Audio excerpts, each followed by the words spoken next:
दोस्तों, क्या आप कभी सिक्किम गए हैं या क्या आप सिक्किम के बारे में जानते हैं? आज हम आपको सिक्किम के बारे में ऐसे रोचक बातें बताएंगे जो सुन के आप हैरान हो जाएंगे। तो चलिए वीडियो को शुरू करते हैं। Let's begin. सिक्किम भारत के ऐसे एक नॉर्थ ईस्टर्न स्टेट है जो किसी भी अन्य नॉर्थ ईस्टर्न स्टेट से अपना सीमाएं नहीं रखती है। जो पूर्व में भूटान, पश्चिम में नेपाल, उत्तर में तिब्बत और दक्षिण में पश्चिम बंगाल के साथ अपने सीमाएं रखते हैं। सिक्किम भारत का एकमात्र ऐसा राज्य है जो 3 अंतर्राष्ट्रीय सीमाएं रखते हैं। पहला भूटान, दूसरा नेपाल और तीसरा चाइना। जनसंख्या के लिहाज से भारत का सबसे छोटा राज्य। 2011 के सेंसस के मुताबिक सिक्किम की जनसंख्या सिर्फ 6,10,000 है। क्षेत्रफल के हिसाब से सिक्किम भारत का दूसरी सबसे छोटी राज्य है, जिसकी क्षेत्रफल केवल 70,096 किलोमीटर स्क्वायर है और ये भारत का 0.2% क्षेत्रफल कवर करता है। सिक्किम भारत का सबसे खूबसूरत जगहों में से एक है, जहाँ सालाना हजारों टूरिस्ट आते हैं और खूबसूरत यादों को अपने साथ ले जाते हैं। यहाँ हर तरफ हरियाली ही हरियाली देखने को मिलता है। ऊंचे ऊंचे पहाड़, सैकड़ों झील और हजारों नदियाँ इसे और भी खूबसूरत बनाती है। भारत के सबसे ऊंचे और दुनिया के दूसरे सबसे ऊंचे पर्वत श्रृंखला कंचनजंगा भी यहीं पे मौजूद है। भारत के सबसे खूबसूरत राज्य होने के साथ साथ सिक्किम को भारत के सबसे साफ सुथरा राज्य का दर्जा भी प्राप्त है। यहाँ आपको दूर दूर तक कहीं गंदगी नजर नहीं आएंगे, क्योंकि यहाँ के लोग गंदगी नहीं फैलाते हैं।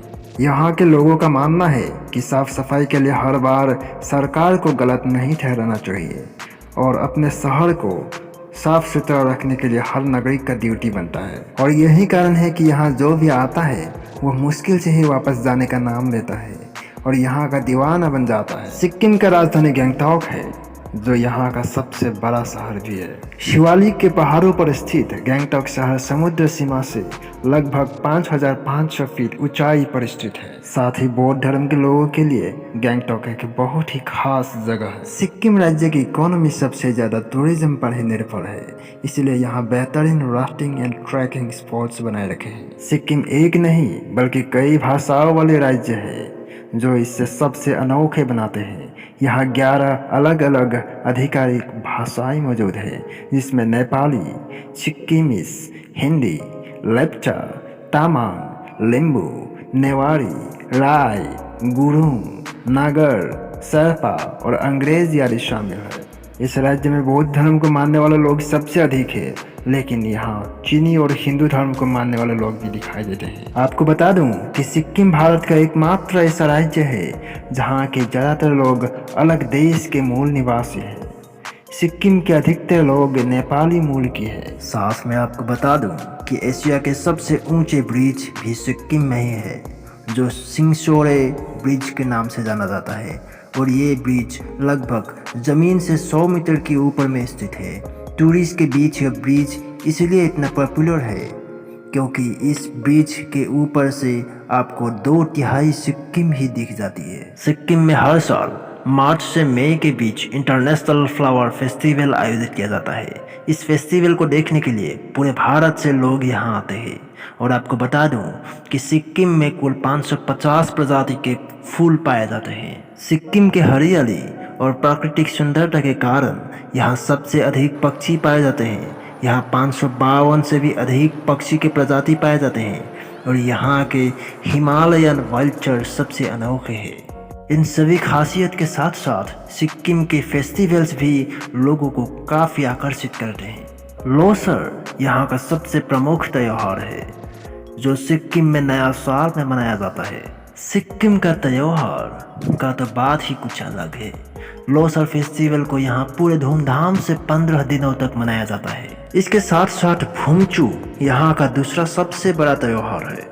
अगर आपको सिक्किम के संस्कृति के बारे में जानना हो तो लोसार या भूमचू त्योहार में एक बार जरूर हिस्सा लें। इसके साथ साथ यहाँ भारत के दीपावली, होली आदि त्योहार भी यहाँ काफी धूमधाम से मनाया जाता है। वैसे तो सिक्किम में बहुत सारे भगवान के मठ मंदिर है, लेकिन एक ऐसा भी मंदिर है जहाँ भगवान के नहीं बल्कि इंसान की पूजा की जाती है। यह सुन के आप बिल्कुल हैरान मत होइए, और यह बात एकदम सच है। यह मंदिर में बाबा हरभजन सिंह को पूजा जाता है। बाबा हरभजन सिंह भारत का एक जाबाज सैनिक के तौर पे जाना जाता है।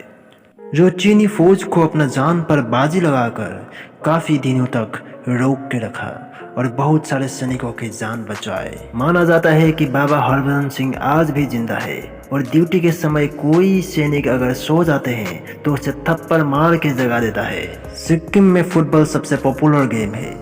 आपने बाइचुंग भूटिया का नाम तो जरूर सुना होगा, जो भारतीय फुटबॉल टीम के कप्तान थे। उसका जन्म भी सिक्किम में ही हुआ था। क्या आपको पता है कि जब 1947 में भारत आज़ाद हुआ था उस समय सिक्किम भारत का हिस्सा नहीं था। उस समय सिक्किम चौग्याल राजा के एक स्वतंत्र देश था। भारत सरकार सिक्किम को कई बार भारत में विलय होने के लिए अनुरोध किया था, मगर चौग्याल राजा तैयार नहीं हुआ। 6 अप्रैल 1975 के सुबह भारतीय सेना के द्वारा चौग्याल राजमहल को चारों ओर घेर लिया। तुरंत ही भारतीय सेना ने चौग्याल सैनिकों पर विजय प्राप्त कर लिया और सिक्किम की स्वतंत्रता खत्म हो गई। इसके बाद सिक्किम में जनमत संग्रह कराया गया और सिक्किम के 97.5% लोगों ने भारत के साथ जाने का मत रखा। इस तरह से सिक्किम भारत के 22वां राज्य बन गया। वैसे सिक्किम के बारे में आज की जानकारी आपको कैसा लगा, कमेंट में ज़रूर बताइएगा। अगर आप चैनल में नए हैं तो चैनल को सब्सक्राइब करके ज़रूर जाइएगा। धन्यवाद। जय हिंद, जय भारत।